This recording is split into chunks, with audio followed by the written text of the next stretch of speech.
Joining us now is Senate Minority Leader, however, Steve Hershey. Senator, thank you so much for joining us.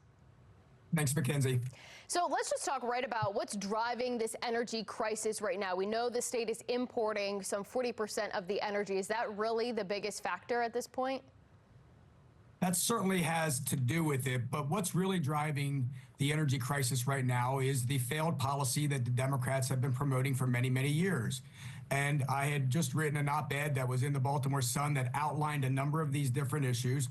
One was Empower, which you just talked about, Reggie, that we're participating in Reggie, the fact that we no longer have ratepayer activism and participation from the People's Public Council, and the fact that we are in a renewable energy portfolio standard that is requiring more and more of our electricity to be purchased from renewable sources. All of those things are driving up costs, and it's also making it more difficult for us to import energy into the state of Maryland.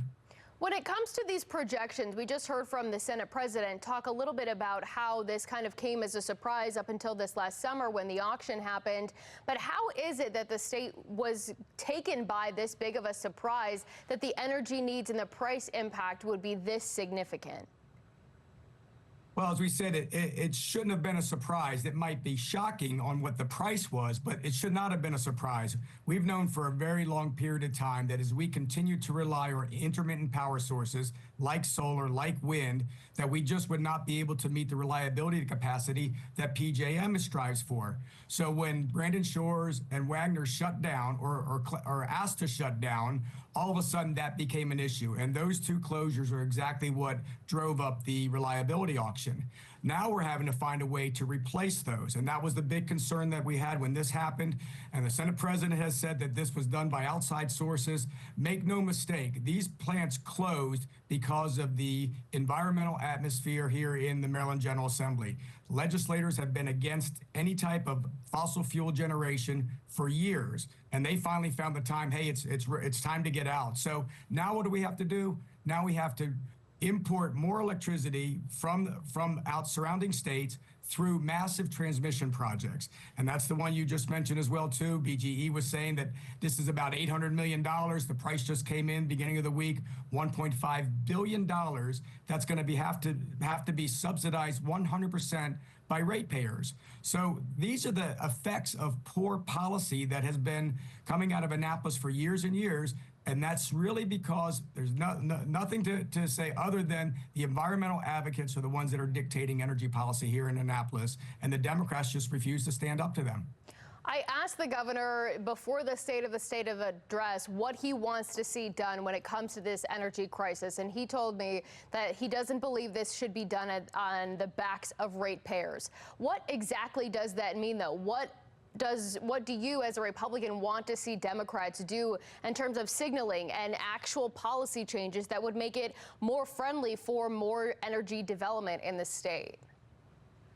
Well, in order to change the climate here and have generators come to the state, it can only be done on two different things, either the backs of ratepayers or the backs of taxpayers, okay? There are no other options, and they are going to have to find a way to not only incentivize, but to guarantee if somebody makes that type of investment, that the General Assembly will not turn around years later and say, all of a sudden we want to ban gas again. All of a sudden we want to take away from what's been built, and that investment does not come to fruition. So they're going to have to do something that would be very out of character for them, and that's what's been concerning, because they will simply just not utter the words natural gas. And really that is the only way out of this energy crisis that we have. Nuclear is not an option. They'll say that they're embracing nuclear because it's so-called clean, but nuclear projects are 10 to 15 years out. A natural gas combined cycle, you can get started in 1 or 2 years. You know, again, providing the permitting goes correctly, that's the solution, and that's what the General Assembly needs to embrace. Have you had any conversations with your Democratic counterparts about ways to find a solution forward? I mean, this is one of the top issues that we hear from people all across the state all of the time about their energy prices, and they're looking to lawmakers in Annapolis to fix it. I've had several conversations, and at the end of the day, the Democrats are beholden to the environmentalists and the activist groups that are out here all the time that are pushing for renewable energy, and they're just not going to stand up to them. I do think they want to try to do something, and they'll try to do something by the 3 bills that you mentioned earlier. They'll say that. Sorry about that, Mikenzie. Sorry. There we go. Sorry about That's okay. There we go. Those energy efficient lights that are in our offices here, go off if there's no movement. So, but I think what they're going to try to do is find a way to look as though, or to appear as if they're going down the right road. The bill that they have, the Next Generation Energy Act, does not mention gas in it. It mentions nuclear, but then it does slide in gas through this efficiency, load capacity, carrying capacity factor that's out there. And if they can get that to be, if it's over 65, which combined cycle gas is, then this bill would allow them to do that type of generation. But then they caveat that by saying it has to be ready for hydrogen when hydrogen is available. So there's a lot of factors that are in play, and there is no clean, clear-cut, short-term solutions. And I think that's, at the end of the day, what Maryland ratepayers want to see. They want to see relief for their electricity bills right away. Certainly, that is definitely what we are hearing as well. Senator Hershey, thank you for joining us, and I look forward to continuing this conversation as all of this continues to unfold. Thank you again for having me. I appreciate it. Thanks. I'm Kai Jackson. Thank you for watching. Here's another video to watch. Also, please take a moment to subscribe to our channel.